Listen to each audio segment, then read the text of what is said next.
السلام عليكم. وصفتنا لها اليوم هي تشيك العريان بمقادير مضبوطة، وصفة صدقوني البنات رائعة جدا. إذا هذه الوصفة وش راح نحتاج؟ عندنا زبدة مارغرين 500 غرام، نذوبوها ومن بعد كي نذوبوها البنات نلقاوها ناقصة حوالي أسبوع هكذا، نكملوها بالزيت، نعمرو هذيك الباطا حتى تفيض، ومن بعد بنفس هذه العلبة نفرغوا هكذا في إناء، ومن بعد بنفس هذه العلبة نديروا نص سكر كلاصي بعد ما غربناه طبعا، ومن بعد نخلطوه مليح بالفوي باش يدخل هذاك السكر في الماغارين تاعنا. الماغارين ما تكونش حامية، تكون دافية.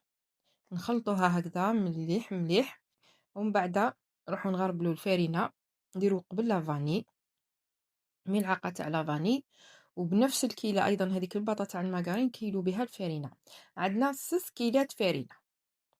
بعد ما غربلناها طبعا أنا راني مغربلتها نحط ديريكت، نديرو 6 كيلات فارينة وقرصة ملح، ونبداو نلمو العجينة هكذا، نخلط هكذا غير بالعقل باش ما تطيرش عليا الفارينة هذيك، ومن بعد نبدا نلايمها كيما تشوفوا هكذا، غير ندخل بك ما تتعجنش، ندخلوها هكذا مليح في بعضها حتى نتحصلوا على عجينة. إذا لقيناها ناقصة نزيدوا لها شوية ماء الورد، نرشوا بك ماشي بالبزاف حتى تتحل حلنا، شوية بك هكذا ماء الورد ونلموها مليح. ملاحظة بك هنا البنات، كي بار اكزومبل اذا راح تستعملي العجينه سير بلاس ديريها سما الكيله ديريها قد قد، ولا كان راح تخليها ترتاح مثلا الغدوه ولا ديري الكيله تاعك شويه بومبي هكذا، ونقعدوا نلمو. شوفوا كيفاش نتحصلوا على عجينه طريه ومتماسكه، ما هي يابسه ما هي محلحله، تجي نورمال. ونلمو فقط باليد البنات، راني ناكد ونعاود. صدقوني هذه الوصفه انا معتمدتها، وصفه مشاريع تخدموا بها وتجيكم زاكيه ودير لكم بزاف الحبات. هكذا نرشوها برك ونلمو مليح، ندخلوها في بعضها هكذا تدخل تخي تخي بيان. شوفوا كيفاش راني ندخل فيها، ما نعجنها ما ندلكها، وتجي طريه وتجي تذوب في الفم. اعتمدوا فيها ديروها سيوها وعطيوا لي، رجعوا لي بالخبر اذا لقيت تفاعل في هذا الفيديو. نزيد نحط لكم هذه وصفه المشاريع انا تعلمتهم، يعني هذو ماشي نهز من اليوتيوب ونحط، ولا هذو راني قريتهم والله غير دفعت عليهم دراهم. دعوة خير وشجعوني، نزيد نحط لكم عندي بزاف وصفات. بعد ما تلمت شوفوا كيفاش نتحصلوا على العجينه هكذا تكون طريه تخي تخي بيان مليحه. شوفوا كي ندوروها كيفاش نتحصلوا عليها، نديروها في ساشي ونخليوها ترتاح ما بين نحضر الحشو تاعي. تقدروا ديروها البنات، تقدروا ديروها في الكونجيلاتور، هذه لاباط تقعد لكم مده شهر ما تفزدش، وديروها في الفريجيدير لمده اسبوع. وكي تحبوا تخدموا تجبدوها برك من الساشي وتخلوها تروبوزي تولي طريه وتخدموا بها.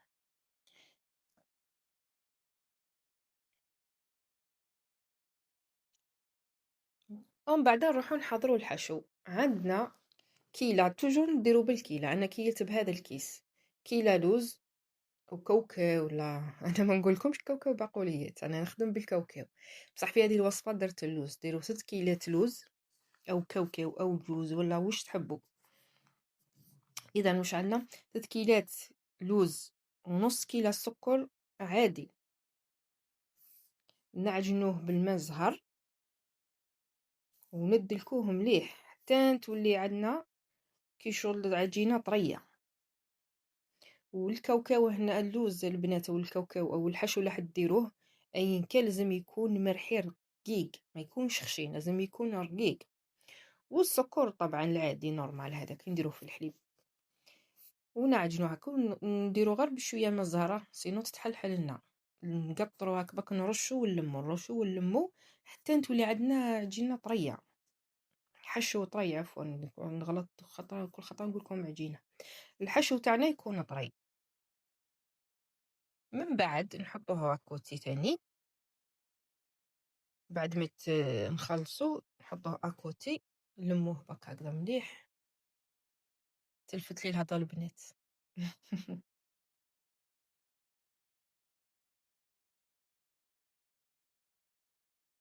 من بعد نجيبو الميزان نوزنوهم. عندنا الحشو تاعنا نوزنوه حوالي 15 16 هكذاك. والحبة تاع العجينة هذيك 35 غرام في الحبات، والحشو 15. من بعد نشكلوها على شكل مستطيل هكذا، يكون الطول الطول تاعو 9 والعرض تاعو 12. انا نعطيكم ابي بري بكا ماشي شرط باش نعطيكم باه يجيو الحبات كل قد. انا نعطيكم كيما قريتو، كل المعلومه اللي نقراها لكم راني نقرا ديريكت من الكراس ونقول لكم. حلوها على شكل مستطيل، ومن بعد نجيبو هذاك الحشو تاعنا ثاني نديروه مستطيل ونحطوه هكذا كيما راكم تشوفوا. يكون ما يكون خشين ما يكون رقيق، يجي كاع كيف كيف. ومن بعد انا فرشت هنا الساشي كي حللت العجينه. ما ديروش الفارينه خاطرش تيبس لكم العجينه، وما ديروش ديريكت فوق الطابله خاطرش تلصق لكم. الساشي راح تسهل عليكم العمليه اكثر واكثر. من بعد هنا نروليها كيما راكم تشوفوا. وكاين حبات ساعات يدخل لهم الهواء، نسيي كيفاش نتكا هكذا باه يخرج غير هذاك الهواء.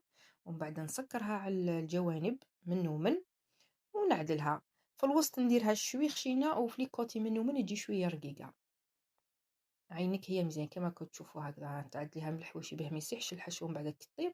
ونروليوها هكذا. من بعد ديريها في البيض، تدهنيها تلوحيها في البيض. من بعد في الكاوكاو او اللوز واش بغيتي. الا عندك الخشين ديري، تحبي ديري لوز ايفيلي، تحبي ديري كاوكاو ايفيلي، تحبي ديري مرحي هكذا كيما انا، انتي واش تحبي. وتصلح هذه التشاريك مسكر نفس الوصفه. هاي لكم بعد ما طاب رشيتو بالسكر، لحتوه في الفور درجه الحراره 180. انا ما نديرش دقيقه، ما نكذبش عليكم. شوفوا باك من تحت كي يحمر نحيه، يعني عيني هي ميزاني نعرفوا بالعين كي يطيب. نرشوه هكذا بالسكر. وها هي التشارك تاعنا واجد. من بعد تحطوه في الكيسات وتقدموه. بالنسبه لكاين بنات عندهم فور ما يحمرش من الفوق. انا يعني بلا ما شعلت له من الفوق حمر لي. اللي بغات تحمره من الفوق تزيد تشعل له شويه. انا ما شعلتلوش وحده حمر. هذا البلاطو الثاني والثالث هذا شوفوا هذه 500 غرام. هذه الكيله اللي درتها خرجت لي 60 حبه. 60 حبه تاع تشارك. وها هو معنا في النهايه كيفاش جا البنات. شوفوا، دعموني جيم كومونتير ابوني